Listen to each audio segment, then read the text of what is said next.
Today, I would like to talk about habits, specifically 7 habits that made me get my life together in my 20s, because I'm almost 30 now. That feels a bit weird to say, but reflecting back, from age 15 to 25, I was for the most part clueless and focused on all the wrong things. From 15 to 19, I was addicted to video games, and then in my early 20s, I focused mostly on partying, getting girls, and other degenerate behavior. And although I don't necessarily regret those days, I am grateful to have made significant improvements in my life over the second half of my 20s. I turned my passion into a thriving business, got my finances in order, have a loving relationship, and I'm building a stronger body day by day. I'm not saying I have it all figured out, far from it, but I feel a lot more confident about my life today than I did 5 years ago. And that is in great part thanks to the implementation of seemingly small but consistent habits. So here are the 7 habits that made me get my life together in my 20s, and hopefully they can benefit you as well.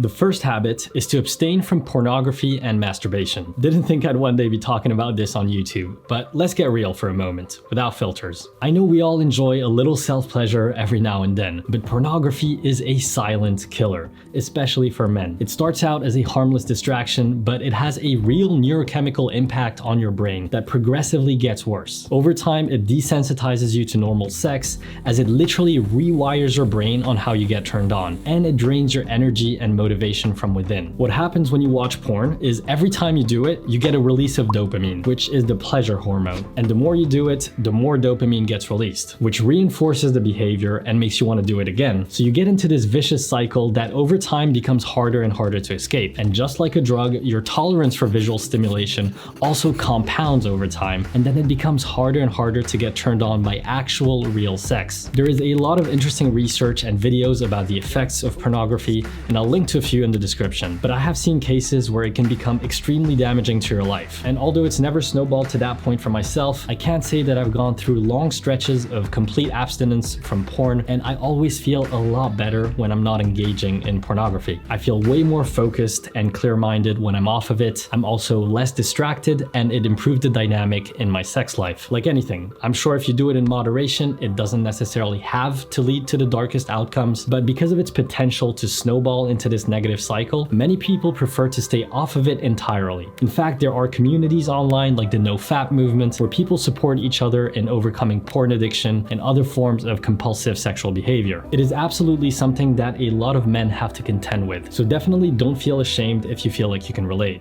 The second habit that made me get my life together is setting clear goals. For the majority of my life until my mid-20s, I was never really intentional with my goals and aspirations. I hoped for things, wished for things, prayed, had certain ambitions, but as the years went by, I wasn't actually getting any closer to achieving my goals. Because a goal without a plan is just a dream, and I had no plan. I was just cruising through life, doing the usual things that parents and society push you to do. Go to school, get good grades, go to a good uni, get a stable job, simply assuming that everything would fall into place, that this would lead to a fulfilling life. But I was wrong. After 23 years in the education system, once I actually got the marketing job that I thought I wanted, that I had been studying my whole life for, I realized that this path was not for me at all. I was following someone else's dream, not my own. And since then, I have made it a point for myself to live a very intentional life and set clear goals that I actively work towards. So at the end of every year, I take a piece of A4 paper and review my goals. I divide them into long-term goals, which are the 10+ year ones, medium-term goals for the next 2 to 3 years, and short-term goals for the next year. And then I further split them into 4 categories: health, relationships, career, and finances. And I write it all down. By the way, writing things down on paper is actually a very underrated habit, but I digress. Back to the goals. So I would set new short-term goals and then review my medium and long-term ones, see how on track I am. And I truly believe in the power of visualization to create your own reality. I guess we'll never know.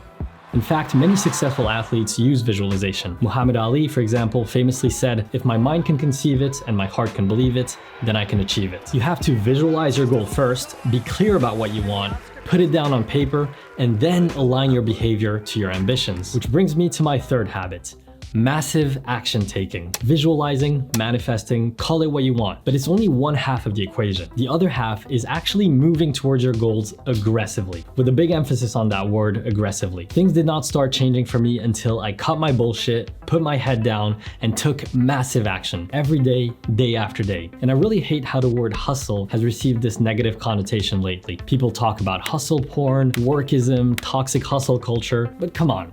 sometimes I think society's gone a little soft. If you want to make a big change in your life, you need to make big changes in your behavior. Whether it's starting a business, mastering a new skill, or getting in shape, you'll need some level of grinding, of hard work, of putting your head down and just doing the thing. From someone who went from being 40,000 euros in debt to building a six-figure business within a few years, hard work is a necessity. You don't get to get there without the late nights, the pushing through it when you don't feel like working. And it's normal for it to be hard. It should be hard, otherwise everybody would do it. So I think a little imbalance in your work-life pendulum for a period of time is okay. The key is you've got to pursue something that you actually enjoy, because if not, you will absolutely burn out, and it just doesn't make sense. Why would you work hard to pursue something that you don't even enjoy? Because money alone is not enough. I think that personal fulfillment is so much more important. Money is needed and it's great, but not at the cost of your fulfillment. And in this day and age, you can monetize almost any skill set. So figure out what you love doing first, then figure out how to monetize it. Visualize and take massive action.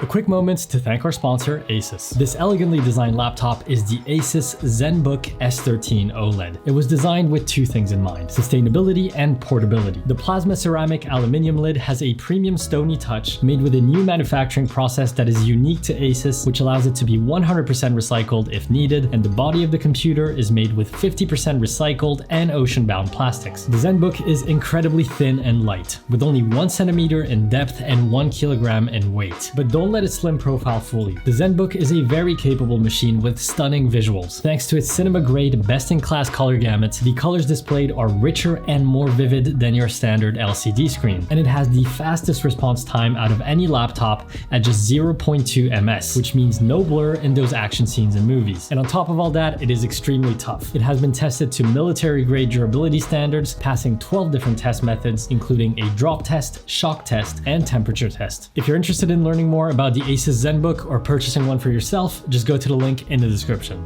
Now back to the video. The fourth habit that made me get my life together is working out. I'm gonna be brief with this one because you know it, you should know it. Anybody that's consumed any self-help content, that is the first thing you hear. Go to the gym, get your body moving. And that's because it works. It not only has the obvious physical benefit of making you look better and be healthier, but it also greatly improves your mindset because it makes you do something uncomfortable on a regular basis. And if I've learned anything, it is that discomfort is actually a good thing. Our monkey brain is wired to chase comfort, but success and progress in any domain often comes with getting out of your comfort zone. Don't let your dreams be dreams. And over time, building that consistent habit of working out has strengthened my motivation and discipline in all areas of my life. It is a habit I would highly recommend taking on if it's not already part of your lifestyle. I am no fitness expert, but there are many great fitness channels out there that can help you get started out, like Jeff Nippard or AthleanX, which I'll link in the description. Habit number 5 is not waking up at 5 a.m. A lot of personal development advice tells you to wake up super early and have this meticulously optimized morning routine to be more productive. But after many times of personally trying out early morning routines, I realized that they simply don't work for me. I learned that we all have these different biological clocks. Some will naturally feel energized and productive in the evening, and others will naturally be up bright and early, with peak energy levels early in the day. I am just not a morning person. I feel groggy, tired, and simply not as efficient as I am in the evening, and I'm sure many of you will relate to this. And that's totally fine. Don't feel like you're not getting ahead if you're not waking up at 5, doing a yoga session, a workout, and finishing all your emails before 9. Everyone has the same 24 hours in a day. Everyone has the same 24 hours in a day. We have the same 24 hours in a day. Everyone has the same 24 hours in a day. Cancel.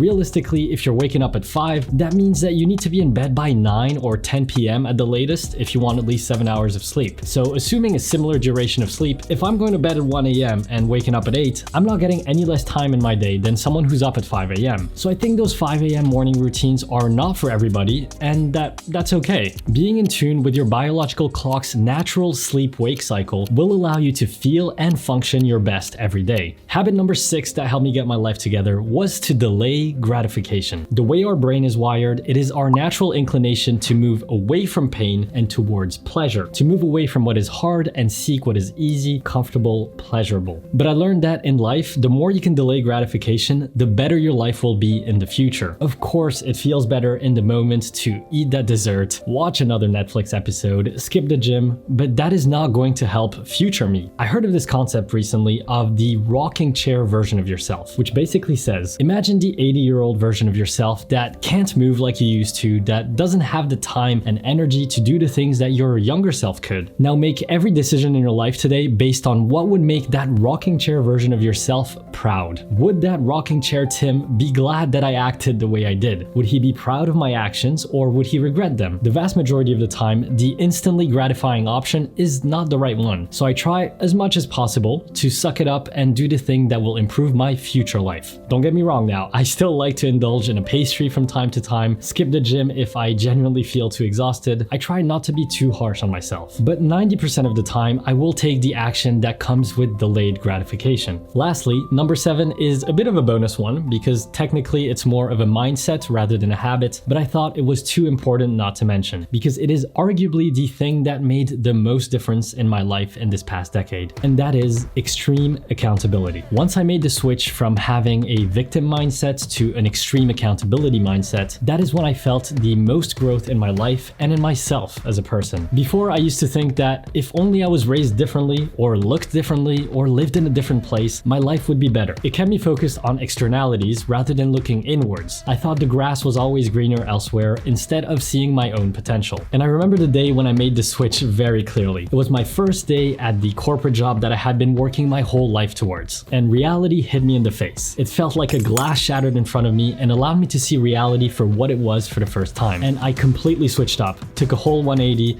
and took full responsibility for my life. I blamed myself for everything, and funnily enough, when I took on that burden, it actually freed me in a way. It was alleviating to know that in the end, everything was my fault, because that meant that it was also up to me to change things. And to this day, I adopt this mindset of extreme accountability in everything I do. Even if something is clearly not my fault and there is nothing that I could have done about it, I still would rather take responsibility for it, because that gives me the freedom and power to change the situation for the better. There are many things that helped me get my life together in my 20s. I think that really it is a combination of luck, hard work, skill, and maniacal focus. But these 7 habits, I can say, are the ones that have helped me the most. And if I had a younger brother that I was giving advice to from the heart, these are the 7 habits I would want him to implement. So I hope you enjoyed the video, guys. I hope it helped you or provided value to you in some way. I wish you a beautiful day, and I will see you in the next one.